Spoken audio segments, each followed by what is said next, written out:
context. There is a lot of mythology about stand-up comedy, a lot of alleged rules or ideas about how complex it is. And what makes it hard is probably more the idea of getting up on stage and failing, or trying to write something and it not being communicated. So there's a lot of fear associated with trying to be funny, because if you're not funny, you pretty much know right away, you die. I mean, if you juggle or you sing, you can maybe cover up the error, but if you're trying to be funny and you're standing in front of people, whether you're making a speech or even sometimes if you're writing and it doesn't come across, it feels pretty bad. Although the longer you do it for, the quicker you get at quickly coming back to where you want to be, without people realising that you've actually screwed up. Or if you've been doing it for as long as I have, you just admit that it didn't work and it was shit and you wrote a shit joke and you just keep going. And hopefully people have enough confidence in you and you've given them a good enough time so far for them to go with you. So just so you know, there's a lot of material to cover, as Jane mentioned, even in the workshop that we did a couple of years ago. It was very rushed. So what I've done, I decided with Sue that I would break the session into 4 sort of kind of half-hour parts, so that I can address 4 different areas that are all really important, that will cover everything you need to know. And then after each sort of quarter section, I'll stop and ask for questions. So if there's anything specific to what we've talked about in that 15 minutes, we're going to stop and you can ask questions. Otherwise, it'll just get too complicated. So I think I need to say immediately that there is no one rule for comedy. The most important element in comedy is that you are authentic and that you are your authentic self. And if you think about the comedy writers, the stand-up comedians, the comic actors that you love and enjoy, you'll realise that all of them have a unique identity. So if you look at a Magda Szubanski, for example, she may do different characters, but there's always a warmth to those characters. There's a depth and a sincerity and an authenticity to those characters. If you look at stand-up comedians in this country, whether it's a Judith Lucy or a Dave Hughes or a Jim Owen or whoever you like and enjoy, and there's lots of them, they all have their own voice. And that voice predicates how you laugh, because you come to expect something from them. You come to know that, you know, so-and-so is going to have an arrogant take on life. So-and-so is going to talk about how they're always on the dole and how they're poor and they haven't got any money. Somebody else, all too often, regrettably women, will talk about being single and wanting to find a partner, or they'll address bodily issues, which hopefully I hope we've moved from, but that still happens. So you identify, you know, someone like Judith Lucy with being, you know, desperate and dateless, because that's what she's always talking about or has for a very long time. So it's really important, whether you're writing, doing stand-up comedy, or even telling a story, that you tell that story from your own authentic place. Don't try to be funny like somebody else. Don't try to be a comedian or a comic actor that you know. Tell the story authentically from your lens. The irony is that we all have this in us. Nothing makes me more sad than when someone says, "Oh, I'm not funny." It's not true. We're all funny. If you think of a child, a 3, 4, 5-year-old child running to its mother, and I've seen this on many occasions after school, at the school, going, you know, the school's finished, they're coming out to meet mum, and they'll say, "Oh, this thing happened today, and this teacher, and she had a big dress on, and the dress was covered with Vegemite, and it was smeared on her face, and she didn't know, and then she had this big hat," and that wasn't particularly funny. But the child will tell you a story, and they will describe the thing they're talking about. They will embellish it with sounds, with vivid description of where it happened, what the person looked like, and how they felt.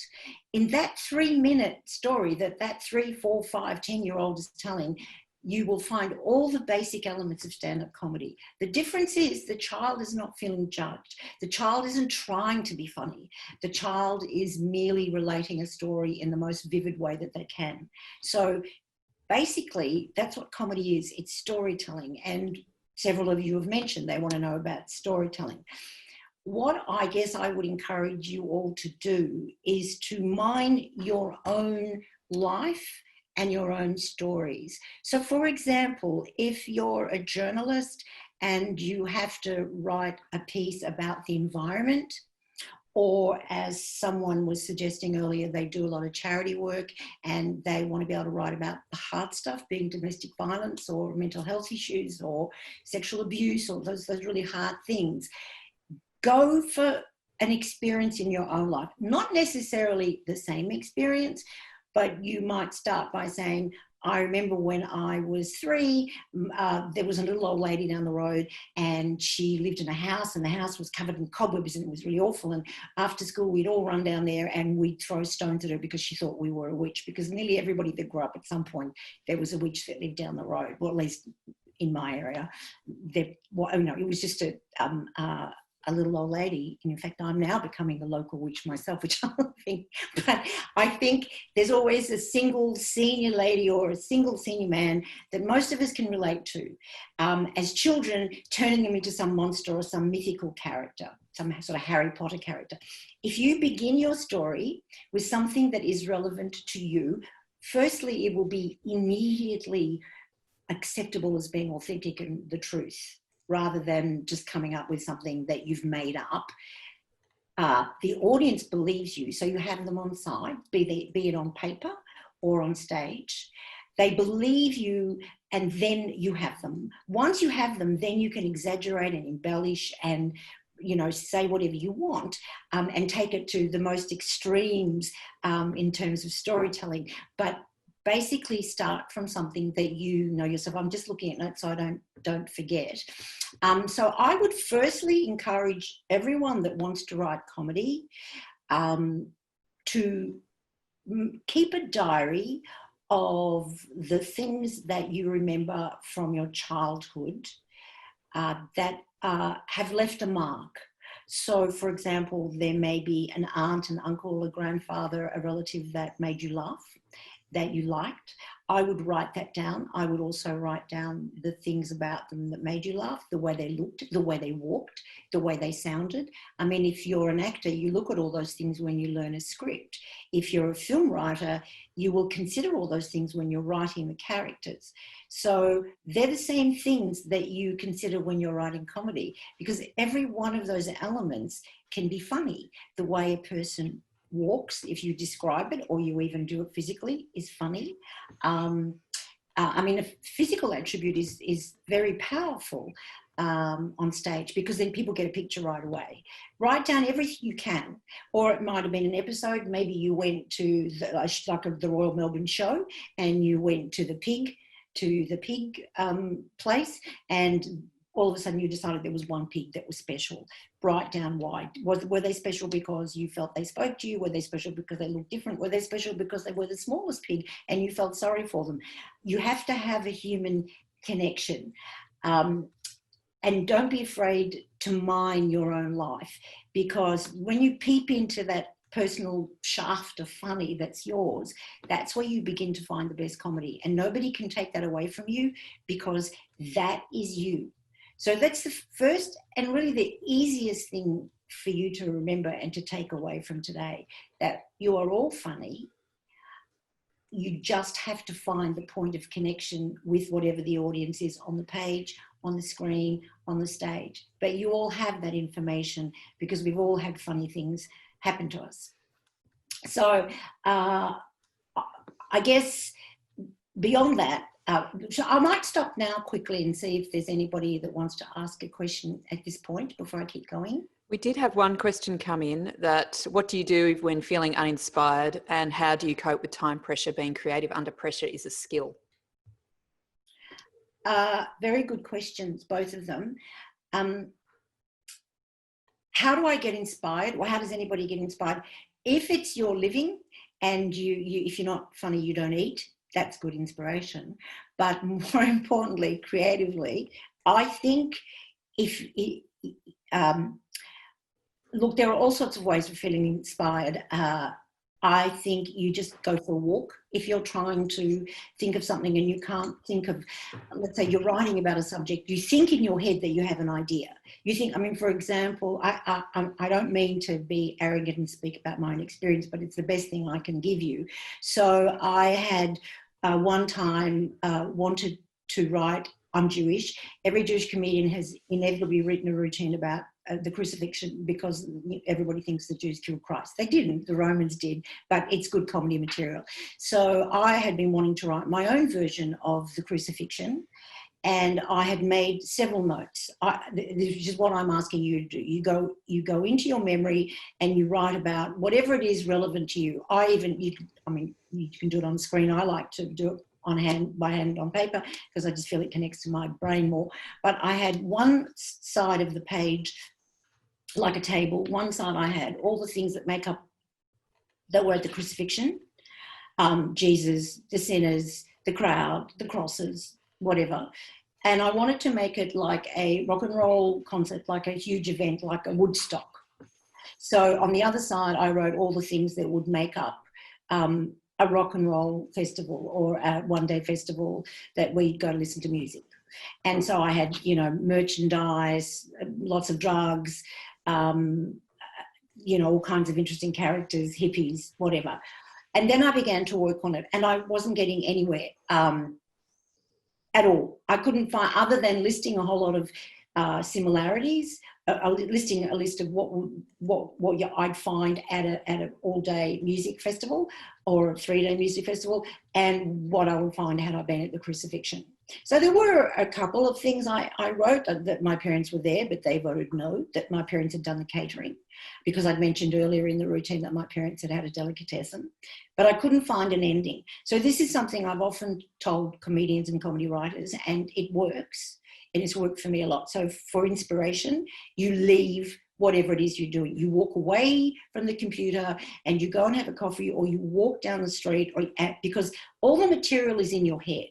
It's all there. You know what you want to say.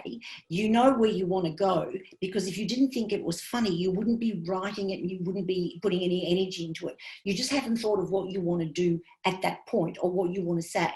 But anyway, I walked away from the desk. I went and had a cup of coffee. I went and got my mail, and there was a whole lot of junk mail in the letterbox. And I took it out. I threw it on my desk next to the routine that I was working on about the crucifixion and the Jews killing Christ. And then I went away, and I came back 10 minutes later. The top piece of junk mail was a poster for IKEA furniture. And straight away I had this connection. Jesus wasn't crucifying. He was trying to assemble a piece of IKEA furniture. People thought that was genius. But the reason it happened, and it was pretty good, I thought, but it happened because I'd been working on that material. I'd come to a dead end. I'd found that flyer, and it all connected. To me, that was inspired. Inspiration it's an interesting word because it can come from anywhere. Sometimes if I can't find something, I'll leave it for days. I'll even leave it for years. Or what I do is I go through a thesaurus, or I go through a dictionary, or I just open up the first book, even if it's the mating habits of orchids. I open it up and I try to find something that is completely different to where my head's been going, and suddenly it'll come together. So that's what I do for inspiration. Also, what I always tell people is that you have to believe that you can do it. You will do it. You might not even do it the best that you can the first draft, but by the second and third, it will be absolutely brilliant. And that's the way stand-up comedy works as well. With stand-up comedy, you get up, you do a routine on stage. It may not be exactly how you want it to be. It'll get a laugh, but it won't be as good as it might be the third or fourth time you've done it, because you've changed the cadence, changed an adjective, changed a noun, or dropped a whole lot of it, got rid of a whole lot of it, until you know it's the best it can be because the audience is letting you know.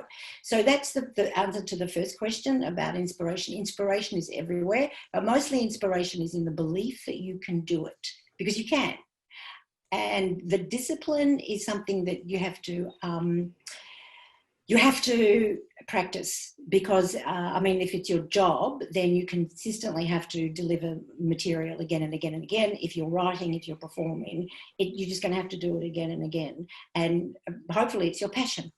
And so you're driven to do it. And it is pretty magical when you start off with nothing and then suddenly you find something funny in it. And it may not be the most hilarious thing. According to Woody Allen and other comedians of long standing, it's believed that it takes around 12 months to write a really surefire 20-minute routine, meaning you have written it and then you've developed it and rewritten it and done it on stage and rewritten it until you know that every single line is going to get a laugh, or it's going to get a laugh where you want it to get a laugh. So that's those questions. Was there any other question? Who are your favourite comedians? Oh, yes, I saw that. Can we talk about that later? Because I've got so much other stuff. Sure. Yeah. And the truth is, I don't really have favourite, because I think every comedian has something else to offer. I mean, I like the Three Stooges and the writing, particularly, the Marx Brothers, Groucho Marx and all that stuff from the 30s and 40s, because it's very clever, as much as I like current comedians like, Tom Gleason, Celia Piccola, all those people, because everybody has something unique to bring. So I don't really have a favourite, but I do have some people that I think are genius, like Carl Reiner, who died the other day, and Mel Brooks, because I think they were comic geniuses. Well, Mel Brooks still is. So to go back to actual stuff that's helpful. I'm just looking at notes, so again, I don't forget. There are no actual rules. If anybody says, like sometimes people say there's a rule of three, you have three things. The tree was big and tall and it died. Or, I mean, again, I can never be funny in these things. If they say there's a rule of threes, you have to have the list of three to make it fun. That's not necessarily true. There is no rule, because you make your own rules as you go. And you will learn according to how you are and your voice and your story and the place that you're coming from, what works between you and whoever is your audience. Because that is the most important relationship between you and your audience, being the reader, being the person watching the movie, or the audience that you have live on stage. And whether it's slapstick comedy or cerebral comedy or satire or observational comedy or political satire, there are actually no rules. What's really important is, as I've said, your own authentic voice. Don't try to be like anybody else, based on your own stories and your own ideas. You have to be brave enough to make yourself vulnerable, to describe how you feel. And the audience picks up on that, even if they don't necessarily think it's that funny, but they will appreciate the authenticity and then go with you simply because of that. The things that give you the shits are the same things that give everybody else the shits. So again, at the moment, everybody is pissed off with sanitizer. And, I've said to so many people, if I see one more bottle of sanitizer, I'm just going to shove it up somebody's arse. Not because I don't think we should be using it, but because everybody is sick of being told what to do. So the basic feeling at the moment is, don't tell me where to go. Don't tell me to put the sanitizer. Don't tell me to wear it. I'm sick of being told what to do. So that would be a real theme for everybody. So if you want to talk about the current situation or how you are in your life, you understand that everybody would be on the same page, but you tell it from your way, or maybe you have a funny sanitizer story, or whatever it is. Even with political satire, it's always good to relate to something really micro, because all politics is about humans and human nature and what humans want: security, food, a home, a job. And so you can start from very small things, from talking about an experience that you had as a child with your parents, having food, not having food, and then you can work it into a current situation that we're in. Also, I think you don't need to be overcomplicated to be funny. You don't need to overthink it. If you have even a whiff of a thought that you want to write something funny, what I would do initially is make a list of what you think is funny about that thing. Some things are just funny and there's no explanation. I was late to a gig years ago. I was sitting behind a car that had a baby on board sign. It infuriated me. I know what they mean. I know why they're there. But I got up on stage. I almost missed my spot. And the first thing I said was, I can't stand those baby on board signs. The minute I see one, I just want to drive into the back of the car. Everybody laughed. I can't tell you why. I think it's some primal sense of don't tell me what to do and why should I care about the baby on board. So there are things that just come out of your mouth that are very simple, but they hit a particular spot that we can all relate to, which is just, it's a very primal animal thing. Nobody likes being told what to do. Nobody likes to feel that someone is more important than them, and nobody especially likes to be behind someone who's driving slowly. And that's just really simple. And there are a million routines about the sort of drivers, about Volvo drivers, about Prius drivers, about all kinds of drivers and all kinds of cars, because the more the audience can relate to it, the funnier it's going to be. The reason I suggest you don't be too clever is because if the reader or the audience is too busy trying to work out what you're saying, they're not going to be really allowing themselves to just let them, to laugh. They're going to be distracted by the word. What does that mean?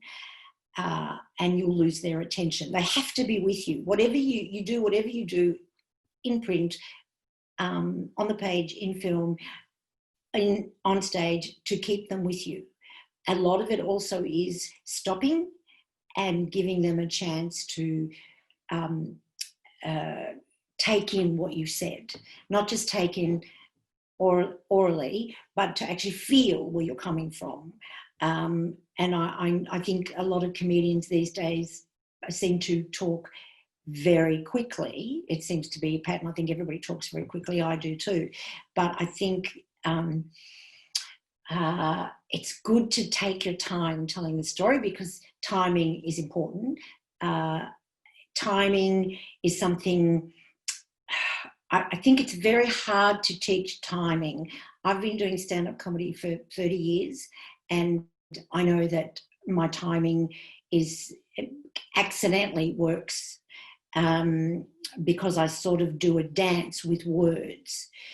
But it's nothing I've actually been able to really work on other than to give people a pause to take in what I've said. And I think that's the most important. If you're going to think about timing, you either take a long pause, which of itself can be very funny. There are comedians like Stephen Wright, who you don't see much of now, but he's deadpan, which is, I think, one of the hardest comedy techniques, to be deadpan, because you don't actually go for the laugh and you keep a kind of mono face where you don't exaggerate with your face. You don't give away anything with your face. So he speaks in a very slow, methodical kind of voice and cadence, so that it's easy to follow. But also when you hear the actual joke, and they're all one-liners, and I think you should look up Stephen Wright. He's a genius. You would hear that timing, you would see that timing is actually part of his method. It's part of his shtick, so to speak. Whereas some people speak very fast, it's part of their shtick. Some people speak with their head down because it works into the personality that they've established on stage, that indeed was authentic to begin with, that they're shy and can't look at the audience. So whatever you have that's yours, like I think whoever it was I mentioned earlier about your voice, I'm just trying to think who it was that I mentioned your voice. Was it Gabrielle? I'm not sure. I'm sorry if I've messed that up. But I'm getting a message from Adeline Teo Torpans. Jackie, was it Jackie? Anyway, I think I'll get confused if I read the messages. But your voice and your face and your body are also a big part of what if you're working on stage. If you're writing, that's different. But if you're working on stage, it's just you holding a microphone. So your body is really important, and you have to know that the audience will be looking at every part of you. You're not juggling, you're not singing. There isn't anything to distract them from looking at you. So use every part of what you have. Even not speaking, even raising an eyebrow. Someone like Tom Gleeson, whose persona is one of being very nasty, He isn't actually, but his persona is being hard. You will see that often he just purses his lips and people laugh because they know, even if they don't need to know what he's thinking, they just know that whatever he's thinking is going to be mean because that's how his whole persona comes across. And that expression is one of, well, he's being judgmental. So everything, your face, your eyes, your mannerisms, your hand, the manner in which you speak and the cadence in which you speak if you're working on stage is something that can be maximised and used to, it's not just about getting the audience's attention, it's a way of communicating beyond just words. So be clear and don't be too smart. If you want to be smart, particularly with words, I love words. Words are, the tools that I use. But even if I want to say something which I think, not that the audience isn't going to get or the reader, but that it may not be an area that everybody's into. I mean, for example, I'm not into sport at all. So if I have to write anything about sport, it takes me a lot of research and I don't have a natural disposition to be funny about sport because I'm not that interested in sport. But I am interested in existentialism, not many people are, but a lot about existentialism that's funny is the characters or the people, like Kierkegaard, who was the father of existentialism. So years ago, I had a bet with a whole lot of other comedians that I couldn't write a joke about Kierkegaard. One, because nobody knows about not many people know or are interested in existentialism, and who the hell is Kierkegaard? But I explained to the audience, I'm interested in existentialism. I made a funny reference to it's about why we live. Why does the spoon exist? The spoon exists just because it's a spoon. And then went on to explain that Kierkegaard was the father of existentialism and that I found that difficult to comprehend. The most difficult thing was that Kierkegaard is spelled Kierkeaard, and that it took me years to work out which A was silent. Now, that doesn't need anybody to be clever, because I've spelled it out for them. Literally, I've said there's two A's, which one is silent. It's stupid, it's a silly joke. But immediately the audience got it, because anybody that's got two A's, anyway. So you can make anything funny in reference to the question, how do you make the hard stuff funny? First of all, your intention has to be noble, particularly now with #MeToo, with the sort of politics around gender and political correctness in both directions, people for, people against. I mean, it's absurd what's going on. I don't think you can be too careful, because if we all start being too careful, there won't be any comedy at all. But I think if your intention is noble and you want to write about something that's serious, you start with the simplest element, whether it's something in your own life, whether it's something that's got nothing to do with what you're going to talk about. And then you work from there. But I think you can talk about anything. You can talk about sexual abuse, you can talk about rape, you can talk about domestic violence, you can talk about HIV, anything. If your intention is noble, if the audience or the readers can tell that there is a hint of judgment, racism, homophobia, gender bias, whatever it is, you lose them. But if your intention is noble, not just to be funny, but you have to have a reason for talking about the hard stuff, because you're going to trigger people. I'm going to stop for questions, because I feel like I've just said a lot in that time. Actually, you just answered one of the questions. It was, what is your opinion on offensive comedy? Where is the line between comedy and being racist, homophobic? But I think you've just answered that. Yeah. I think if your intention is noble, people always know. So I have worked in gay clubs where I have seen, where I've been the only straight person performing, but I've seen the other performers who were gay and lesbian performers die because they took for granted that they could say things that they wanted, not taking into account that these people may have they may have a particular sexuality, but they've got a whole range of thoughts about a whole lot of other things. You can't just throw them together because it's a group of lesbians or a group of gay men. They are still humans. They are all different. So it can be something that bonds them together, but it's just one thing. And those things are tough. I've worked with people. I don't hate that word space in the cancer space, but I have worked with patients that are terminally ill, and they generally have stories to tell, and you help them make them funny, because in death there's a lot of humour. There should be, because it's healing as best as it can be, and if not, at least it makes the time that you're going through it a little bit easier to bear. And again, I think you come from a place of honesty and authenticity and intention. So now people want to know about how you make things funny, or about the construction of funny. So everything that's funny, be it writing, stand-up, writing, journalism, or a novel or anything, it is always the situation, the development of that situation, and then the resolution, also known as the tag, the joke, the kind of the punchline. So that's all it is. Situation, the development of that situation, and the resolution of that situation. That's all. Doesn't matter whether it's two Jews walk into a bar type joke, which nobody would do now because it'd be racist. I suppose I could because I'm Jewish, but you wouldn't be able to. This is so weird talking to myself and laughing at myself. I hope that somebody else is smiling, otherwise I'll go mad.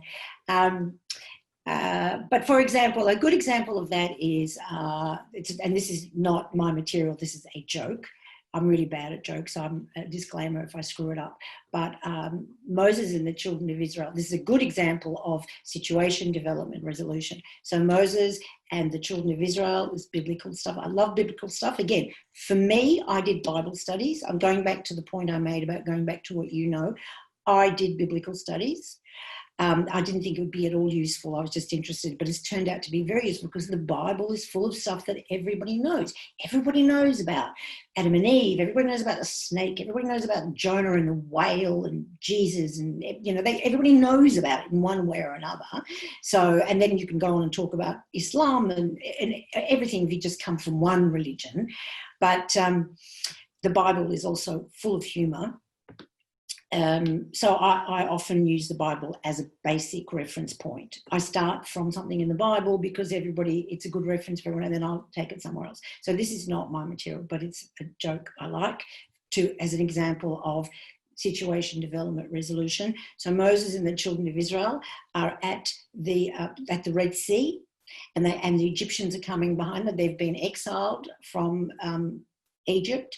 And the Egyptian king Pharaoh wants them all dead, and they end up at the Red Sea, and they're going to die because the Egyptians are coming upon them, and the sea's there. There's nowhere for them to go. They can't swim.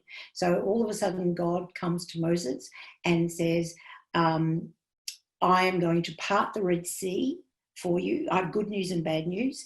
I'm going to part the Red Sea, and you and all the children of Israel are going to go through the Red Sea, and you're going to get to the other side, and you will find the promised land, and none of you will die, and you will escape the Egyptians, and you will no longer be their slaves." So Moses says to God, "What is the bad news?" And God says, "You have to pay for the environmental impact study." So that is a perfect example of situation. Moses, children of Israel, Red Sea, what do? We're going to get killed by the Egyptians.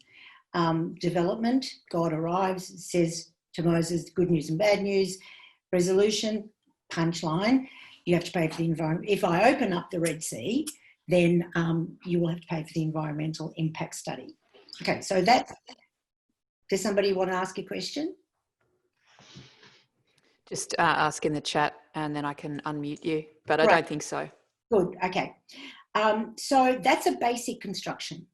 Anything you write, it can be a piece of writing about politics. It can be about anything, but basically, if you want to make it funny, I think probably in anything there would be a beginning, a middle, and an end. This is a basic instruction as a guide. I wouldn't mess with it too much. It doesn't mean that that's all comedy is. Comedy is one liner. Even in a one-liner, you will find that it's a beginning, a middle, and an end. Be aware of that, and that just keeps it really simple. Be clear in terms of constructing funny. Be really clear, as I said before, and keep it really simple. You need to keep the audience's attention, and you need to keep them focused, and that's by finding things that relate to them. And then always the punchline or the resolution should be a surprise. It's something that's not expected, and that's what actually makes people laugh. And I always think, tell the story, whatever it is, as if you were telling it to your friends, because when you're telling a story to your friends like that child is to their mother or their friend, they're uninhibited. So they're not thinking of being clever, they're not thinking of overcomplicating, they're not thinking of anything other than exaggerating to make the story better. And they're not keeping to any rules. There are some things, they're not really rules, but some things that I think are valuable when you're writing anything that you want to be funny is you don't have to be reverent. And in fact, you should be irreverent. You don't have to be obedient. Nobody is watching. You have to be noble in your intention, but you don't have to be obedient and courteous. You don't have to explain necessarily why you think what you think, as long as you can make it funny, even if it's completely absurd. I mean, I've seen a comedian doing a whole routine about actually believing, falling asleep on a beanbag and waking up and being in some weird headspace after being drunk and thinking it was a hemorrhoid, and he was just dragging the hemorrhoid with him and it was just a beanbag. Totally ridiculous, totally, I mean, so absurd, but he had the whole audience, you know, with him, that the beanbag was a hemorrhoid. So don't apologise. I always think it's good not to be tentative either. If you believe something is funny, just go for it. And I'm not saying straight away, if you're going to do it on stage or write it, do a draft. See if you can make it better, see how it feels to you. But don't be tentative. Don't edit yourself. I suppose it's like all writing. Don't edit yourself. If you believe something is funny, it is. You just haven't found where to put the words. It's a bit like trying to place a whole lot of, you know, objects in a room. You know, you may not get it the first time, but eventually you know those objects go together. You just haven't found the right way. Does the red bottle go behind the green bottle? Does the yellow thing go there? Whatever. It's the same. You've got a whole lot of words and a whole lot of ideas. You know somewhere that's going to be funny. Just play with them until you find it is funny. Yes, so don't be tentative with that. I'm very aware that it's nearly 2 o'clock, so we've got about an hour and I've still got stuff to do. Are there any questions while I'm going to my next lot of information that are actually all my tools? What did you say, Sue, that you were going to stop and ask questions? No, I just said when one came in, when you paused, I'd let you know one's come in. So okay. Someone's asked, Adeline's asked, when you're writing, you lose the effect of tone and pacing. How can you control for that on the page? You mean if, Adeline, do you mean when you write it with the intention of getting up on stage to do it? No, I mean like when you're writing to be funny, like in an article or something like that. So what's really interesting is I'll read a transcript of somebody like Hannah Gadsby, yep. And she's quite funny on the page, but a lot of what she does is her expression and then the way that she says. So then how do you when you lose that, when somebody's reading an article of yours that is intended to be humorous, how do you control for the lack of the tone? You have a really good sub-editor like Jane Canaway who puts in the right grammar. I think, I think it's really important for someone to edit your work, but I think, well, for me, because I write for stand-up, so when I write on the page, it's always been hard. But I think read it back yourself as when you're writing. I mean, you do obviously read you read it back. Read it back and see what the cadence is. That's the only way you can know. I mean, I've done a lot of comedy writing, you know, and columns, funny columns. And I think it's about reading it back and then using the right techniques, you know, full stop, semicolons, whatever they are. But I think that for me, I try to pause with grammar, and so people have to come to a full stop and then a new sentence. I think that's the only way to do it. And because you still can't guarantee that everybody's going to read it the way you read it. But if you read it yourself and go, no, actually that's not right, it's not going to be right for the reader. So, and again, Hannah like myself, is a stand-up comedian. So her skills at writing funny are not going to be as developed as talking funny. And she does use her cadence and her face a lot. And she has a very specific cadence and a turn of phrase.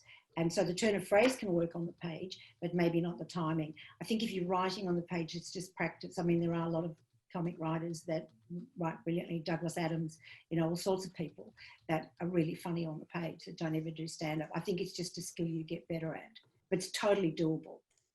It's about grammar, I think. That's the word for it. English is my third language. I'm shit at grammar, but I think it is about using your English grammar. Are there any other questions about grammar? Don't ask me anything about grammar. Adeline, does that answer the question a bit? Does that help? It helps, I think, to read it out loud. I get lost in the second part, which is this funny to the audience? Because it's like, it's always funny to me. So, but that's what I said earlier. Yeah. If you think it's funny, you can't second guess the audience, because even in an audience of 10 people, 8 might think it's funny, 1 might think it's crap, and 1 just doesn't get it because they've got a stomachache and they're not listening. And the same with the reader. You have to write it believing and do the best you can to make it as funny as you can. Read it back. If you think it's funny, you let it go and it's funny, because it will be funny to most people, but it may not be to others. So you can't. I'm trying to find a way to help you with this. You have to believe in your intention to make it funny. You make as many changes as you need to make, be they with the, grammar or with language, to make it as funny as you believe it is, and then you have to let it go. You don't know. Even with stand-up, where the audience is there live and you know right away, I think generally the reason Woody Allen said it takes up to 12 months to write a surefire 20 minutes is because you try it again and again and again and again. And suddenly you'll find that if you take a pause between 2 words, that makes the second part of the sentence more understandable to the audience, so they laugh. If you change an adjective, sometimes it's just the syllables in a word. A 2-syllable word might not work as well as a 3-syllable word, because you can pause over a 3-syllable word. And it's the same in writing, because if you write a 3-syllable word, I mean, I'm just using this off the top of my head, but I know, play with the words. Play with the words like they're a bit of a jigsaw puzzle. Take another. Look, thesaurus is like my primary relationship. I love it, and I often just look for another word, not because I think it's a better word, but it musically works better in the sentence, both on the page or in language. Hopefully that helps you a bit more. So no more questions at the moment. So these are some more tools that I think are really, really helpful. Comedy generally comes from a place of bad. It's bad. Not many things that comedians say are happy things. They're happy, they're funny, they're happy and they're funny, but they will normally be about the following. Normally comedy is made up of misfortune, either yours or somebody else's. Either you're laughing because you tripped over or somebody else tripped over. Somebody else, is in a relationship, you're not in a relationship. Why are they in a relationship? Someone you think they're attractive, you don't think they're, you think they're attractive, nobody else does. So it's made from, it's generally an observation of some kind of misfortune. Or there's a list of things I'm going to give you. Misfortune is one, yours or somebody else's. You had an accident, you broke your leg. You can make that into a hilarious story. Fear. So much of our lives is driven by fear. Fear, particularly now, we're all very vulnerable. None of us know what's going on. None of us know what's going to happen tomorrow. None of us know whether the virus is ever going to go away. So fear is very real right now, and fear is born out of vulnerability. And that's very primal because we all know we're going to die, which is why a lot of comedians talk about dying. In fact, a lot of the language around comedy uses words like death. I killed them. I died in the aisles, because it's based on very primal fears. Getting up in front of an audience is fearful anyway, because the chances are you'll be shit and they won't laugh and they won't like you, and they might even heckle you and tell you to get off and tell you that you're shit, which is not pleasant. But if you want to do it enough, you do it, and you just think this is part of my journey. But that vulnerability, most people don't expose themselves to that. In fact, we spend most of our lives making sure we're not vulnerable. We insure our car, we insure our things in our house, we insure our health, we insure everything. We insure everything. We have millions of dollars of arms and artillery, and then little virus comes along and everything's fucked anyway. So it's all bullshit, but we're vulnerable. So fear is a really good driver for comedy. Think about what's frightening people. So if you're writing about any subject, fear is a good place to come from. Think about if you're writing about the situation at the moment, it'd be fear of running out of toilet paper. Or, what is it? I still don't get, what is that fear? People are scared of running out of toilet paper. What is it exactly that is scary? I haven't worked it out, but I'm just saying that, it would be very funny to think, what is it about toilet paper? For me, it would be bread, food, but toilet paper. So fear. The other subject these are core kind of drivers, I suppose. Prejudice, whether it's based on gender, race, religion, cultural background, short, tall. Prejudice, it comes in all different areas, and it's also a human quality. We're very judgmental creatures, and we base our judgment on some kind of prejudice. It could be our own family history, our own cultural background, our own belief in something, skin colour, one skin colour being better than another skin colour. And it doesn't mean you have to come from the right, politically correct place. Lenny Bruce, who was a hero of mine, but he was a comedian in the 60s who was very political, which doesn't often happen in America because Americans don't really get irony. They're good at doing slapstick, they're good at doing rom-coms, they're good at doing observational comedy, but they don't do irony, which kind of makes sense if you look at the current president. So Lenny Bruce was very political, and not so much that he was into irony, but he opened the sort of tin of worms on American culture, and in the end wasn't booked for gigs. And so he ended up dying basically because he overdosed, because he had anxiety issues like most comedians. But he would use the word nigger at a time when nobody used it except those people who referred to niggers as niggers. But he used the word so profoundly again and again and again and again, and was banned from places because he used it, whereas in fact what he was doing, which people understood, was that he was using the word in all its cruelty and its ugliness for people to see how potent that word was. But of course, by the establishment, who believed that, he was just using a word without actually understanding what he was trying to do. So he suffered for it, but I think if you want to take a risk and be political, you have to make yourself very vulnerable, but make sure your intention is noble. But prejudice is a really good area. for comedy, not a good area, but a good source of comedy, because its prejudice in all its forms is ridiculous. But you can't be angry about it when you're writing about it or talking about it on stage. You have to make it so funny that people realise how ridiculous it is. I remember years ago talking about abortion, because you still can't. I think you still can't get an abortion in Tasmania, where I currently live. Not legally. There are no clinics. They closed the last one, and it's in 2020.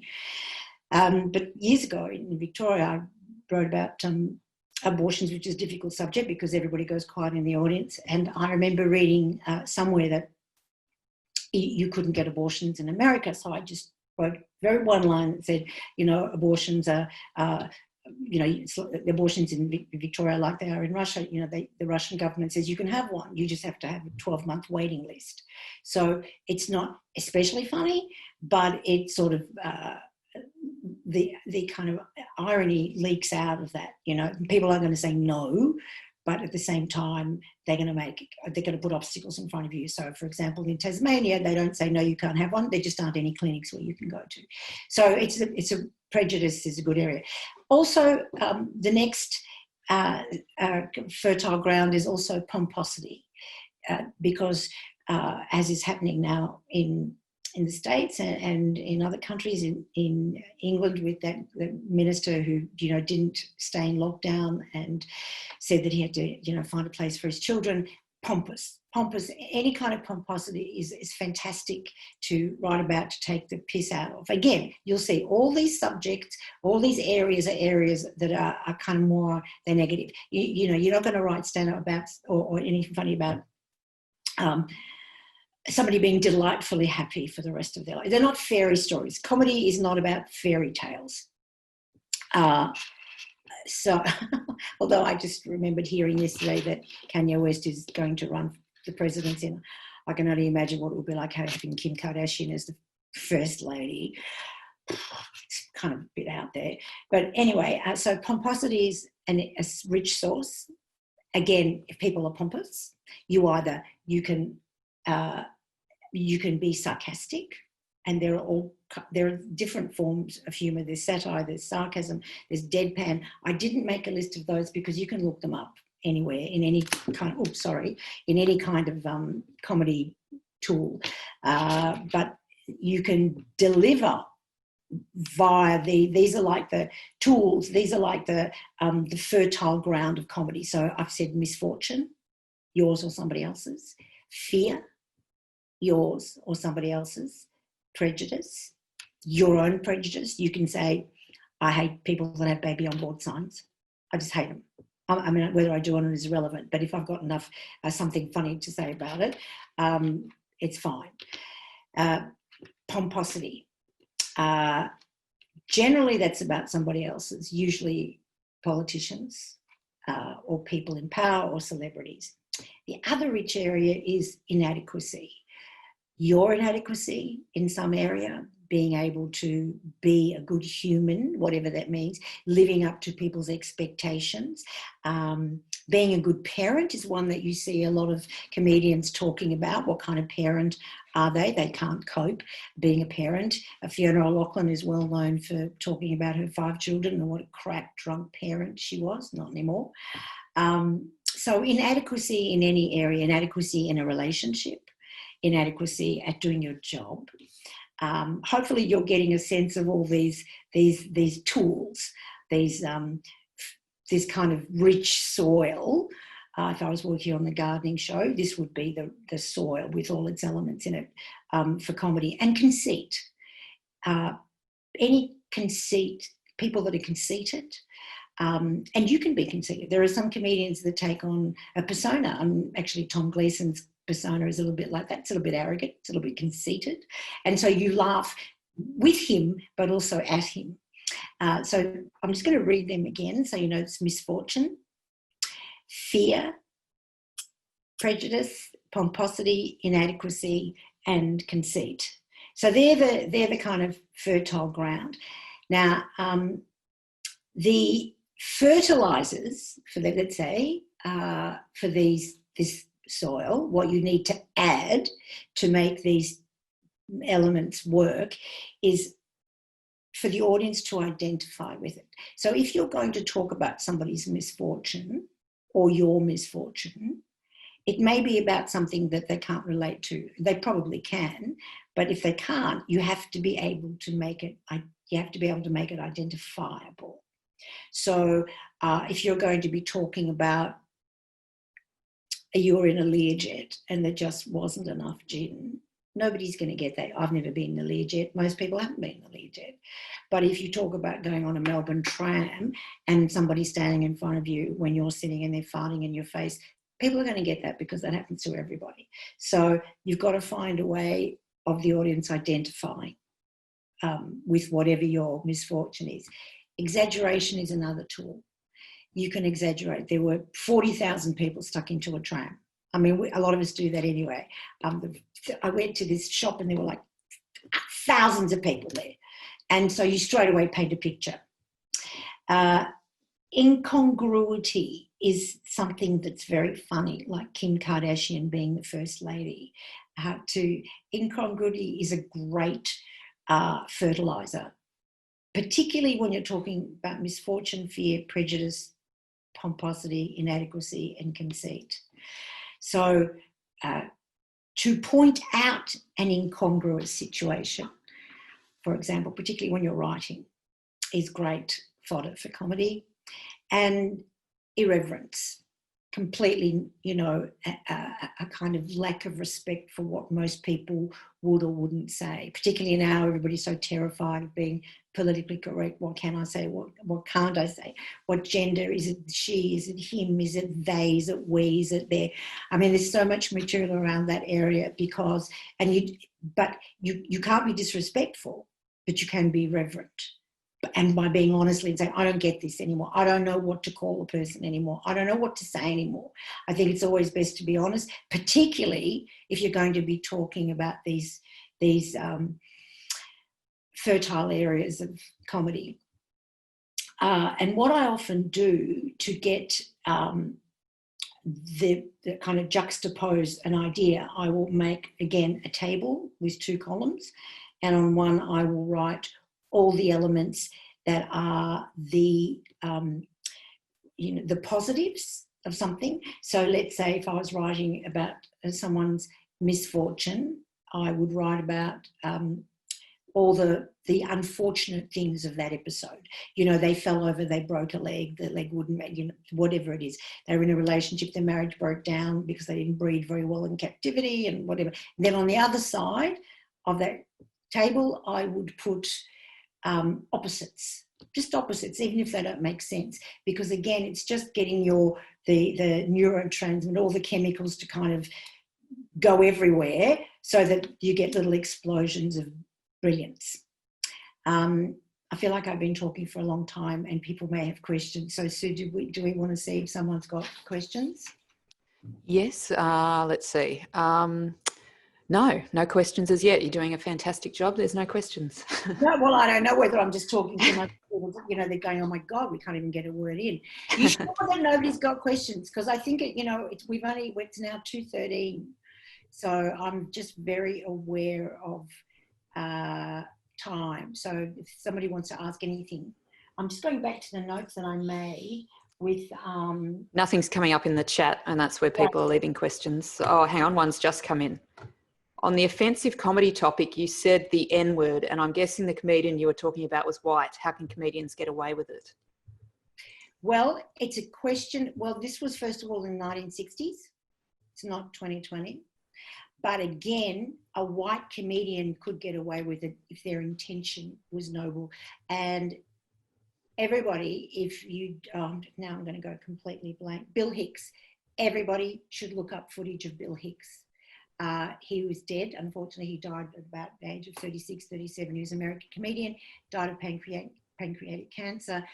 One of the greatest comedians of all time. He was very vocal, very provocative, and you should have a listen to the way he deals with all sorts of subjects that are very difficult, white, but not necessarily about racism, but just all kinds of subjects.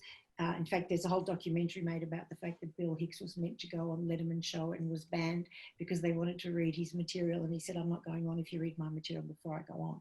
He was so committed to being completely authentic. So it like anything, I mean, there will always be people that will say, you are white, you can say nothing. I mean, nobody would use the N-word now. I use that as an example of that period, of that time. And for that time, he paid a price, not because he used the N-word, but because he was making a point that most Americans were racist. We're now in 2020, and clearly that he was right. He died because of it. So that's then. Now, again, it's the same thing. I would have no fear of using any word, depending on how I used it and what my intention was, because the word is only empowered by how you drive it and what the emotion is behind it. The word is just a word. It's just a word. It's the meaning and the intent that you put behind that word. If you can find a way of making that word mean nothing, which is what Lenny Bruce was trying to do. He was trying to take away the power of that word. So I hope that answers your question. Yeah, I haven't. Yeah, there's no other questions at the moment.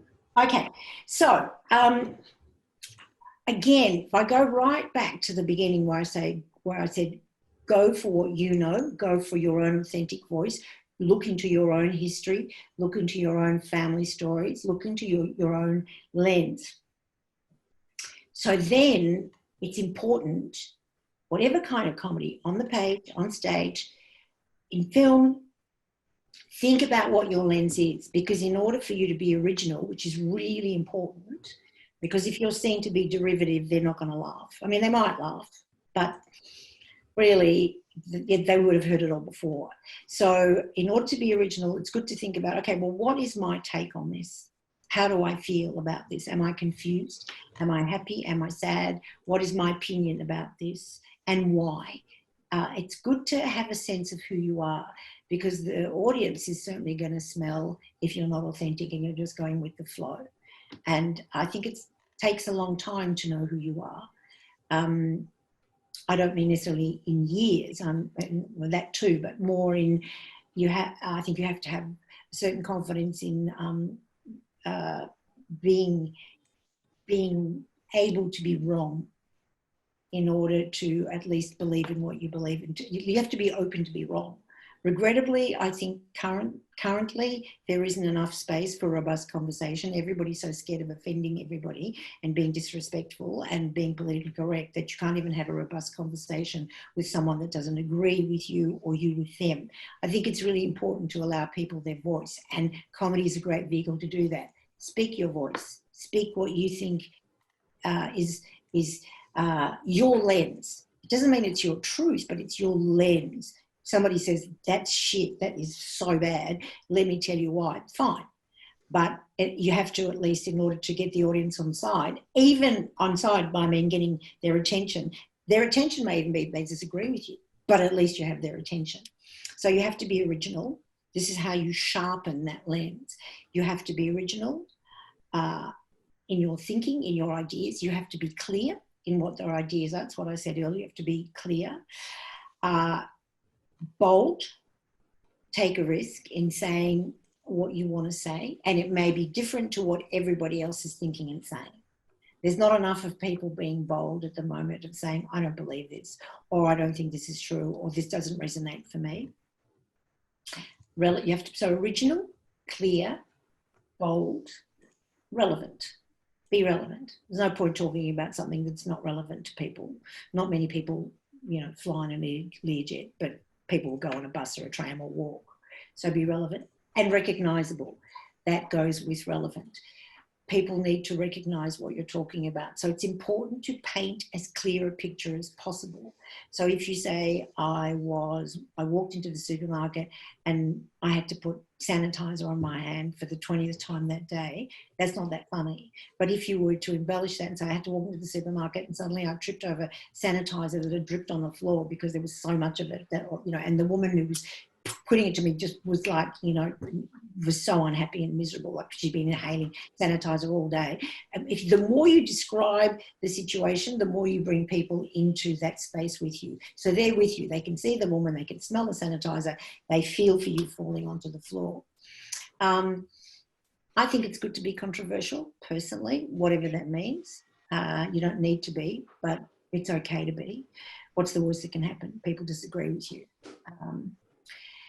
As long as you're not disrespectful. I haven't mentioned the word disrespectful once because I don't think that's a good thing. You can disagree but still be, in fact, I think it's good to disagree and be respectful. And most importantly, you have to be unpredictable. If people can tell where the gag is going to end up, where the story is going to finish, it's called flagging the end of the story. If they can see it coming, then you've lost them. You've got to surprise them completely. So they're the things you need to be: original, clear, bold, relevant, recognisable, controversial, unpredictable. And this is just me. You know, this isn't like there isn't a book of how to be a comedian. This is what I've seen over the years and what I think works for me. Again, I say me because it may not work for you. It works for most people, but in a different song. So it's same, I guess the best way to put this is same song, different orchestration. All comedy comes from a point of misfortune, ugliness, somebody else's bad luck, maybe your own bad luck, your self-loathing or somebody else's. So it comes from that place. I mean, there is comedy about joy. I don't know that comedy. Usually it's taking the piss out of somebody else being happy. How can they be happy? I don't trust happy people, for example. So this is what you shouldn't be. You shouldn't be timid.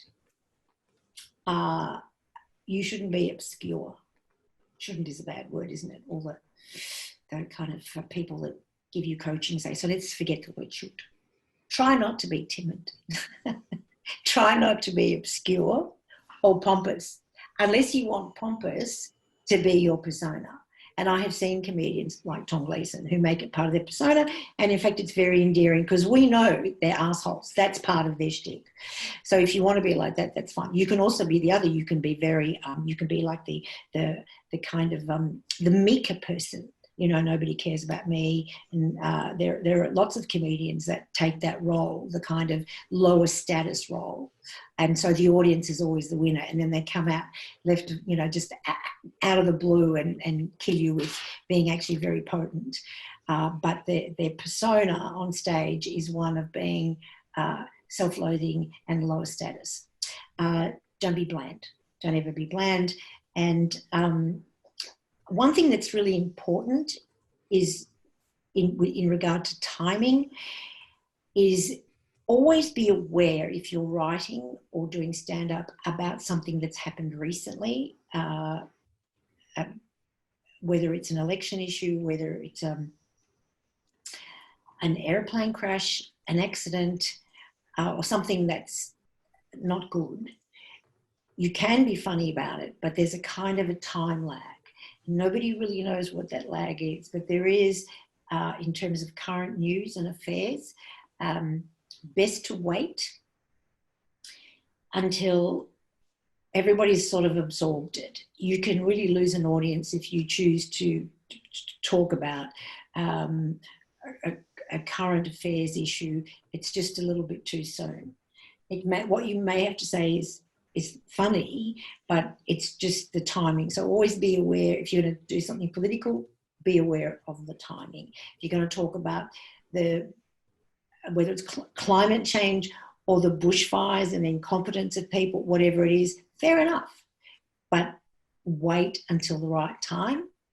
Some people say, you know, test it on your friends. I don't do that because every friend's going to have a different opinion, and ultimately you don't know what an audience is going to be like because there's another chemistry that happens when you get on stage. It's not like talking to your friends.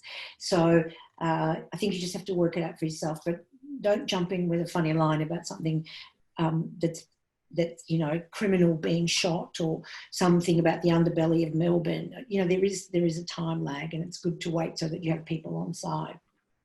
And never, ever, ever rip anybody's material off, ever. Don't imitate, don't rip off. Now, there is a sort of tradition in, not a tradition, I suppose, a thing that happens often is that when comedians, particularly when they first get on stage, they, or want to be comedians, they tend to imitate the person they most like or respect or who makes them laugh the most. It's just a thing that happens. And so for many years, there were at least 8 women in Melbourne and around the country that sounded like Judith Lucy. Once Judith Lucy started doing stand-up, she has a very distinctive voice, or even like Hannah. All of a sudden, people were telling stories like Hannah. This year's comedy festival was going to be full of people doing stories about why they were never going to do comedy again because Hannah had done it and done really well. It's not because they're necessarily copying, but they want to be like the person they admire. And often it's the thing, that idea of fake it till you make it. So people get on stage, or even sometimes in writing, they write in the style of someone else just to know they can do it. Usually more they do it in stand-up. So they get up and they are like a Tom Gleeson or like a Charlie Pickering or like a Hannah Gatsby or a Judith Lucy or a Denise Scott or whoever, because that's who they like and that's what they think good comedy is. What happens is the audience may laugh because their content is good, but they also recognise who they're sort of imitating. Not intentionally, but they are. And so they haven't really got the respect or the command of the audience's attention as much as if they had their own voice. I think I don't say do it, but I understand people doing it initially because it's a way of just getting on stage. So you speak in fact, Josh Thomas still speaks, who did that show, Please Like Me. He still speaks in a weird kind of Irish English accent. He doesn't speak like that. He's from Brisbane, but he's never lost that accent. I don't know why, but that works for him. So he would have done that because maybe he felt more confident getting on stage in using that accent. So there's nothing wrong with sort of initially, consciously or unconsciously, kind of imitating in a way, because it's what you know, it's what your ear likes to hear, the cadence of that voice or that kind, the way the person speaks or the tone of their voice or whatever, to get you on stage. And it's often said that it takes about 3 years to get your own voice, to feel who you really are. And that's when you really start being who you are authentically. And that does take a little while because initially, how can you know what that is? You've never been on stage or you've never written comedy. So you don't know what that voice is. You haven't, it's like finding a singing voice. You go and you sing and you're an okay singer, but then somebody trains or you practice a lot and suddenly you find you have a bigger range. It's the same in stand-up.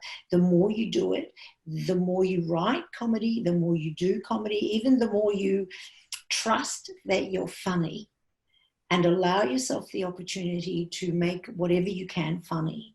So, I mean, I would give myself a task every day of finding something, and usually something very annoying, and trying to make something funny out of it. Not a whole routine, but just, you know, rather than getting annoyed with a neighbour, I'll think, well, what is it that really shits me about her? And then I would, you know, think of things that were so bad that could never be repeated, and inevitably it would become funny. That's just me. But don't imitate, other than initially to get on stage because you're sort of imitating someone who you like and it's the only comedy voice that resonates for you, is one thing. But actually ripping off material is it's plagiarism. But also, I will tell you, having seen people do it, that if you rip off anybody else's joke or material and it works and you get a laugh, what it does is diminishes your confidence in your ability to write your own material. So don't do it because you're only damaging your own confidence. I always think that the worst thing you write, the worst piece of shit that you write is the best thing that you don't write. So whether you write shit and you think, I'm never going to, you know, somebody asked me earlier, you know, how do you feel inspired? You keep writing it. And you maybe, sometimes there's kind of comedy gold and something falls from the sky and you think of a great one-liner, but usually you've worked on it and worked on it. I mean, you know, road signs are fantastic to get comedy from. I remember once driving down Tullamarine and singing in sign said single lane. Yeah, single lane only. And I just at that moment, I thought, how do they know that I'm not with a partner?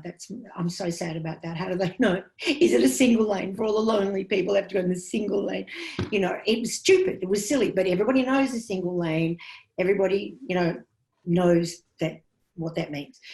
But usually I have to work pretty hard to make something funnier. To make something funny, because it's what somebody asked earlier, how do you make it as relatable to as many people as possible? And as I said, usually start from a place of misfortune or somebody's self-loathing, because we all have that. And it's funnier than people that are happy.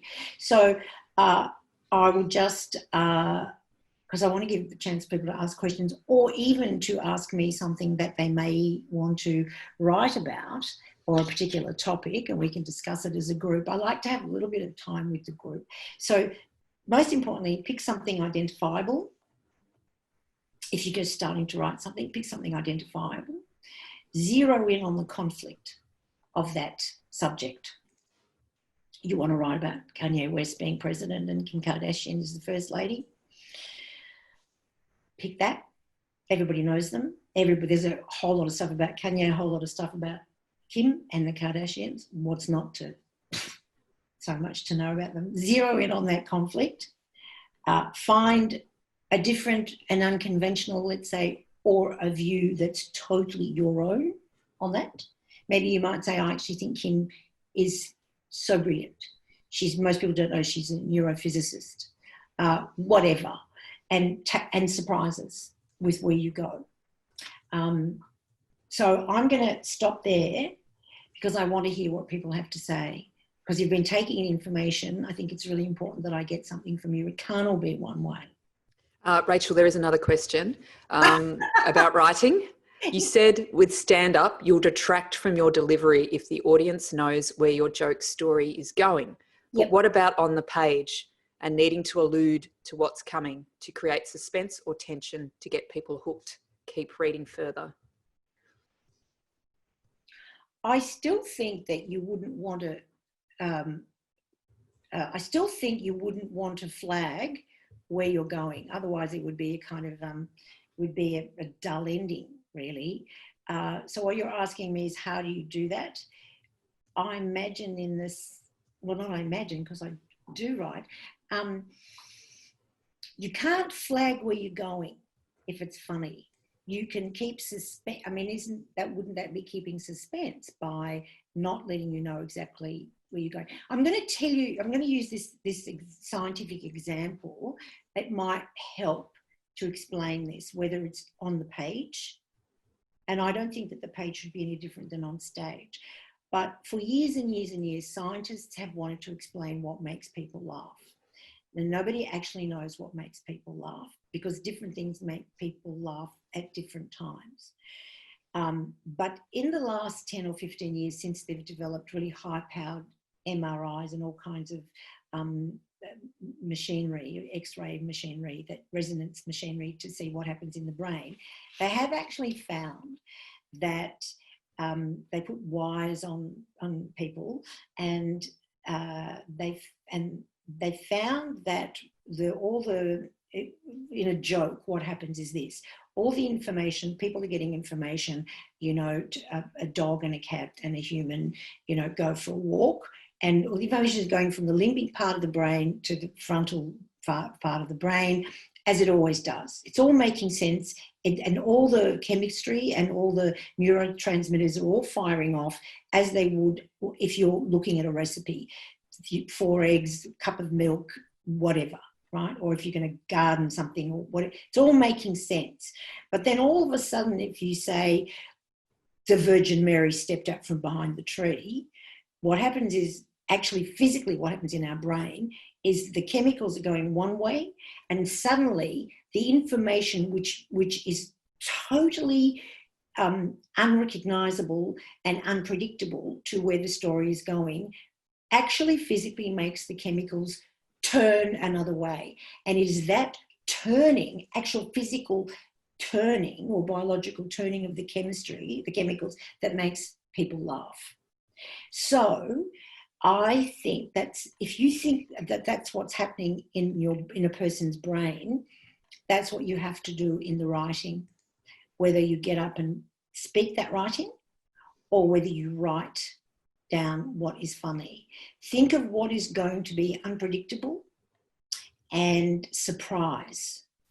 And that's what's going to make it funny. And you can extend that for as long as possible in order to get the laugh.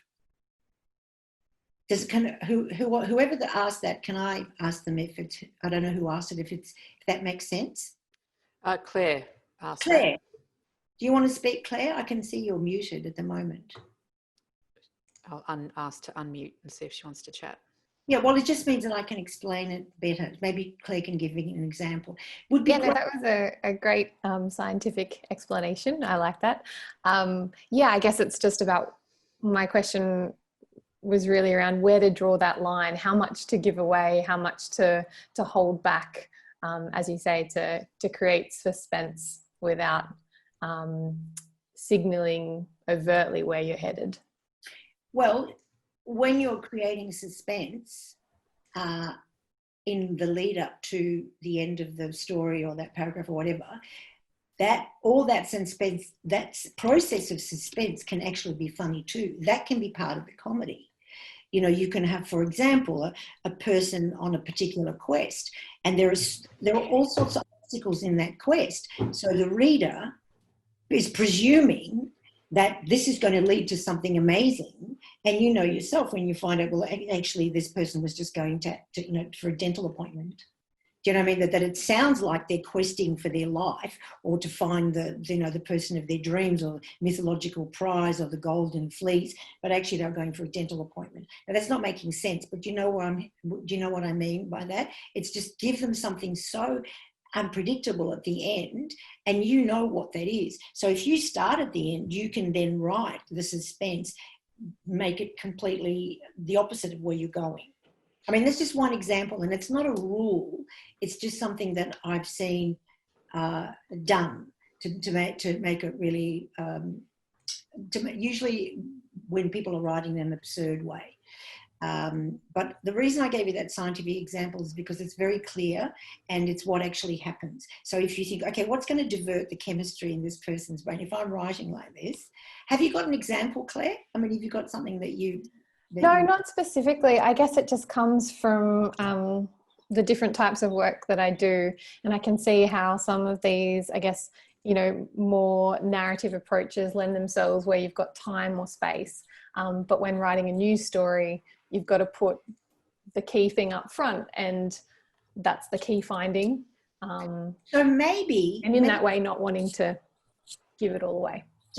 So maybe before, and I know there's always deadlines with, writing a news story, but maybe before you start writing, just as an exercise, just try it. Have things around you that have got nothing to do with what you do. Have a book on, I don't know, pigs. Have a book on something else, on whatever. Have a book on different things, other magazines or something about something else that is nothing to do with your work, flowers, sport, engineering, whatever. And so you can go to something else, because I think that's like, I'm putting so many different metaphors together, it's ridiculous. But if you can have something completely different, let's say a book on the breeding habits of orchids, nothing to do with what you're interested in, nothing to do with the news story, whatever. But if you open it up to a page, and I often do it randomly, and I just look at it, there's something about, it's like the tiller, of a boat. There's just something, a word or something that makes me think of something which is alien to the story, but at the same time there's some connection there. Does that help at all? Yeah, no, plenty of ideas to stimulate the way I approach these stories. So thanks. Stimulate is the word. That's the word I was looking for. That's the word. Stimulate. I always have, the crap that I've got around my desk at the moment, you wouldn't believe it. Just crap, just all kinds of crap that's got nothing to do with anything, that I just think, oh, well, I'll look at that book. you know, or I'll look at this thing, or I'll just, you know, a book of maps, whatever it is, a book of car engines, I don't know, stuff that I, you know, pig shooting, whatever.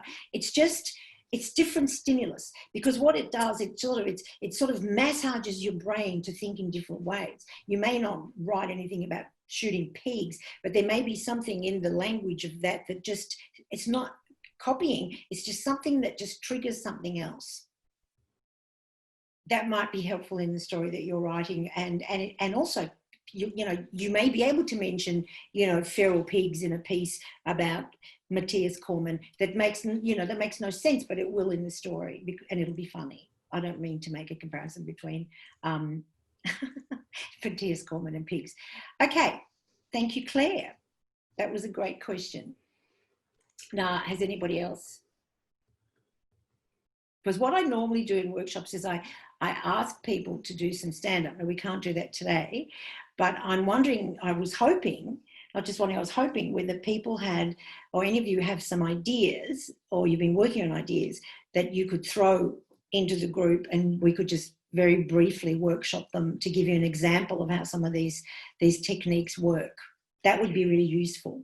Do people want to have a go at holding down their space bar and talking rather than me unmuting you all the time? That might be, see if you can do that, and that might be easier to have more of a flowing conversation with Rachel. If you can't do it, then I have to do that as well, Sue? No, you're fine. It's just the attendees can hold down the space bar to talk. If you're not able to, I will unmute you. It's just a way of unmuting themselves. Yeah, I'm just seeing whether anybody's doing that. Everybody's still, oh, here we go. Let me know in the chat if you're trying to talk and it's not coming through. But generally, if you just hold down the space bar, you should be able to talk. Anybody, I'm just waiting to see whether anybody's going to do that, because it would be great if somebody had a topic, some materials something they were working on, or even an idea they had thought of, and we could put in place some of the things that I've discussed, and then you could see how it actually could be helpful. So an example to workshop, if somebody's got an example to workshop, yeah, that's always really helpful. Yeah, I mean, was it Adeline that was talking about injecting tone and pacing? She spoke about tone and pacing, how you can control that for the page. Yeah, yeah. So I'm wondering whether Adeline, whether it's been helpful. It's been helpful. I don't have anything in mind specifically at this point in time. I'm not writing anything. No, but do you feel, that's right. Do you feel that with the tone and pacing on a page? I mean, that is hard, but I find, well, it's not hard. I guess it's just sort of a practice, but I find it's always about how you're placing the words on the page, almost like musical notes sometimes, can deliver certain pacing. Full stop, semicolons, I don't even know what I short mean. sentences, yeah. Yeah, one word, full stop. That all makes a difference, because people have to follow those prompts. Or the other hand, really long sentences, or breaking up a paragraph in a way that you normally wouldn't. That's kind of an unpredictable, you know, part of the unpredictability if you're doing it in writing. Or maybe using a word that you wouldn't ordinarily use to describe something. Absolutely. That's why I love the thesaurus. You just find a word. I mean, Helen Razor is a fantastic writer who uses, her vocabulary is indescribably good. But, you know, just some of the words, there's always, everything I read of hers is at least one or two words I've never heard of.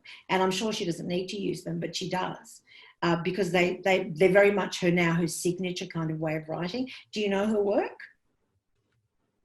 Yes, I have read her stuff. She's also good at speaking as well, so that always helps. She is good at speaking. She's good at speaking, but I think the language she uses in writing is probably a lot more complex and interesting than she may in speaking. But she again has a turn of phrase, and that's something that I think everybody should try to look for. I guess the thing, the one sort of thread through everything to do with any kind of expression through writing, be it on stage or on a page, is that you find your own voice, because that then gives you a kind of highway that you move in that other people recognize. There could be twists and turns and, you know, new things that you bring in, and you could be at times unpredictable, but the reader knows, like you said, Helen's also a good speaker and she writes in a particular way. We all know that. Hannah Gatsby, again, has a turn of phrase, has a way of speaking. It's also in the writing, but there is an attitude that these people have, and the reader or the viewer knows that attitude, so that it helps to explain where that person is coming from. You don't have to fill in that many gaps. You know that Tom Gleeson is mean, or at least acting mean, so you don't have to fill in the gaps. And a lot of that meanness is just the lifting of an eyebrow, but it's funny. And you can do that as that's another technique in writing, is the running gag. So you could, just as in speaking, you could keep, referring to the same thing again and again and again. And that becomes a joke.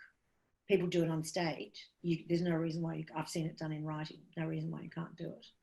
And that becomes funny of itself, because you keep mentioning, sliced bread, randomly throughout the thing. It seems to make sense, but sliced bread comes up again and again and again. If it doesn't make any sense at all, that's even better. I'm just being ridiculous, but it would be funny. Anybody else got any questions at all? Someone's got their hand up. Let me check what that was about. I'm just, because I know I've talked a lot, and I know at the end of it, then people are going to go saying, oh, I wish I'd asked that. So that's why I'm making a point of sort of giving people the opportunity to. Yep. Angelica's got her hand up there. You can speak now, Angelica. Hello. So my question is, hopefully makes sense, but how do you write something that isn't cringy? I know some people find people like Amy Schumer cringy. So what's your best advice with that? Angelica, tell me what you mean by cringy. Well, I don't know, when you watch, I can't remember the guy, but have you ever watched White Chicks? Yeah. Well, the guy in that. I know Amy Schumer's work, yeah. I don't really watch Amy Schumer, but sometimes, I don't know, when people make a parody of, I know the White Chicks guy made a parody of, 50 Shades of Grey, and he call it 50 Shades of Black. And I feel like that comedy is not really funny right now, so that's why I find it cringy. But some people might think it's funny, but critics don't really find it funny. So what's your opinion on kind of cringy comedy, and how do you try to not try so hard, I guess? From what I'm hearing, what you're describing as cringy is racist, homophobic, sexist. That's really what you're talking about, isn't it? That's cringy. Not really, because I don't really find the 50 Shades or even Amy Schumer a sexist or homophobic. I just find it just not that funny. I guess comedy is different for everyone, but I've seen people call it cringy. That's why how do you do you know what I mean? I think I do. I think what it is, I'm just going to take a guess. I think it's a generational thing. And I think that, let's say, comedy, 70s, 80s, 90s, even 15 years ago, comedy goes in circles. And what is cringy now may not have been cringy in the 1980s, right? So a lot of that stuff you're talking about, it makes some people, and usually a lot of people, uncomfortable, right? So I'm just trying to determine. So you wouldn't write that stuff because you think it's cringy. Is that what you're asking me? Or are you asking me, how do you know that it's not cringy? If you were going to get up on stage to do something, how would you know it's not cringy? Is that what you're asking me? More how do you know if it's not cringy to other people? If it's not cringy to you, because you can only write for yourself.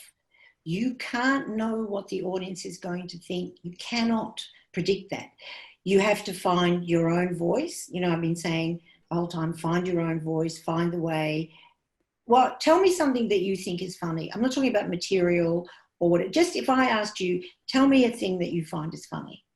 Do you find people sneezing on a bus funny, that everybody can hear them, or somebody, you know, whatever? Tell me something that you think is funny. I know it's on the spot, but there must be something that you think is funny. Sorry. No, I don't. Sorry. I like John Mulaney. Did you know him? No. Well, I like his kind of jokes. Like, he made a joke about like describing Donald Trump as a horse in Lost in the Hospital, and I thought that was funny. He described Donald Trump as a horse, and then what? Lost in the hospital. Like, he kind of made these metaphors of a horse lost in the hospital. Right. Yeah. Okay. So that's very clever comedy. That's very clever writing. And it's also using stuff that's really accessible and relevant to everybody. Right? Yeah. So if you like that, if that resonates for you, that's the sort of stuff you've got to write or say. Yeah. If something comes to mind, and if you look at something, let's say, and you think that's cringy, then that's not what you do. I don't think you would do that anyway, because it doesn't appeal to you. You would only, and you can't judge.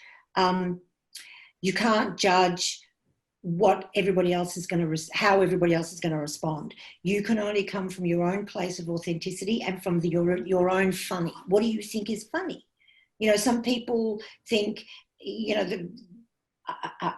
they think that having non-gender specific toilets is funny, for example. I mean, I can see why people could make a routine about that, but other people wouldn't even think about it. So if you think something is funny and you don't like cringe stuff that makes you cringe, you're not going to do anything that's going to make other people cringe.